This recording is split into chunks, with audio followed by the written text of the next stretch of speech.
I absolutely believe there is another way to achieve wealth and power than what we see out in the world. I believe that when we understand this other way, that financial success will not just be a practical process, it will be a spiritual practice. And I believe that when you understand this other way, you will transform yourself financially, but you'll change the world radically. It's the way that I call sacred success. And I define sacred success this way. Sacred success is pursuing your soul's purpose for your own bliss and the benefit of others while being richly rewarded. It's true, paid good. Okay, so there's two things you must know about sacred success to understand it. First, there are 3 levels of financial development. 3 levels. There is, I'm talking to you, honey, so you can get this down. 3 levels. Survival, stability, and affluence. Survival is not enough. Stability is enough. And affluence is more than enough. What I realized is I had been spending decades teaching women how to go from survival to stability, or from wobbly stability to greater stability, and teaching overcoming under earning. But the process from stability to affluence was totally different. The second thing you have to know is what I call the paradox of sacred success. So in order to overcome under earning, in order to reach financial stability, you have to have a profit motive. You have to like money. You have to love money. Money's a good thing. But in sacred success, here's the paradox. You have to start with a strong profit motive, but you have to give up profit as your primary goal. In sacred success, profit is no longer the goal. Greatness is your goal. Money can no longer be a source of distraction. In sacred success, money is a tool for transformation.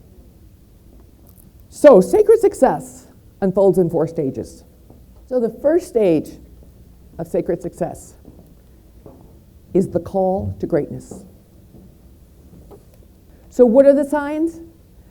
The signs are any feeling of discomfort, any burnout, apathy, overload, overwhelm, restlessness, feeling stuck, anything that creates discomfort, because what it is, your soul is trying to get your attention. There's a line in the Course of Miracles that says, discomfort is aroused only to bring the need for correction into awareness. What happened is that I was being called, it's like those signs of discomfort, this is your soul calling you. Stage 2, receptive surrender. Receptive surrender. What I noticed in my interviews that I couldn't understand at the time, what I noticed is that so many of all the women, every one of them, right before they made their millions, they had to go through this kind of timeout, this period of nothing happened, this kind of void, this kind of limbo. And most of the time, almost all of them, they were forced into that by a crisis. And I thought, well, hey, all of us have crisis, right? Nobody's mean, but not all of us make millions. So what was the thing with these women? And what I saw, it was how these women used this time, how they used the call. The call will get louder if you don't listen. And what they did is, instead of fighting it, they went with it. And they surrendered.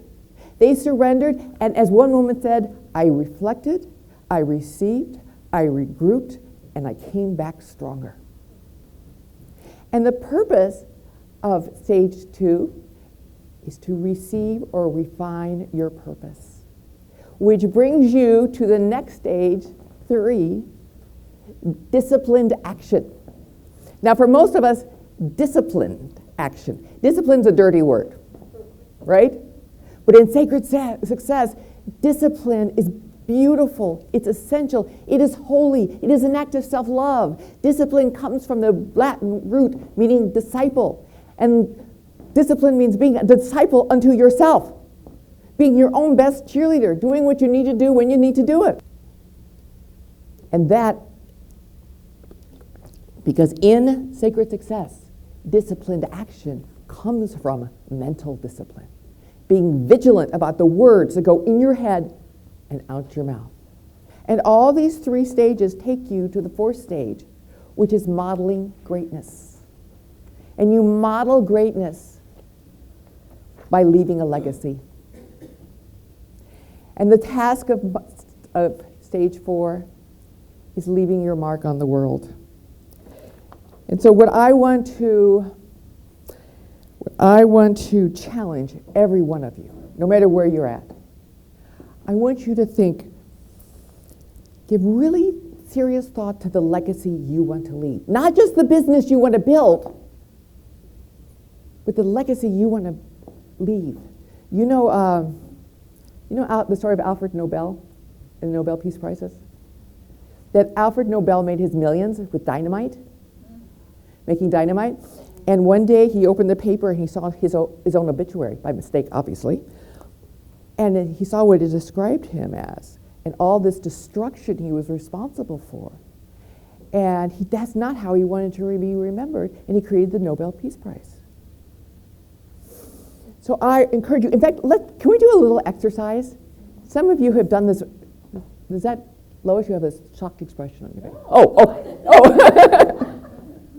Okay, so can we do a little quick exercise? So I'm going to ask you a question. I'm going to ask you to close your eyes, and then I'm going to ask you a question. And then I'm going to repeat the question twice, and I just want you to be aware of what comes up for you. Don't worry what comes up for you now.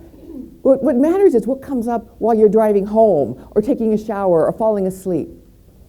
Okay, so close your eyes.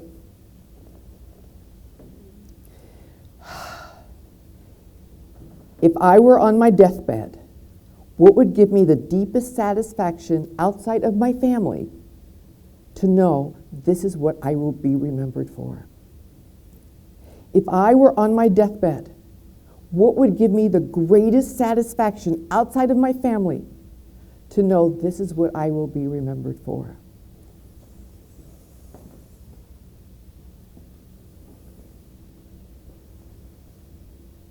Okay, how was that? Okay. Because this, my friends, is what affluence is all about. It's not about just more money in the bank. It's about what you can do with your money to make a difference. And I believe when enough of us rise to that level of affluence and understand sacred success, that we have the vision, the values, and the resources to change this planet, to heal this world. And it all starts right now with each one of us. And as Rha says, game on.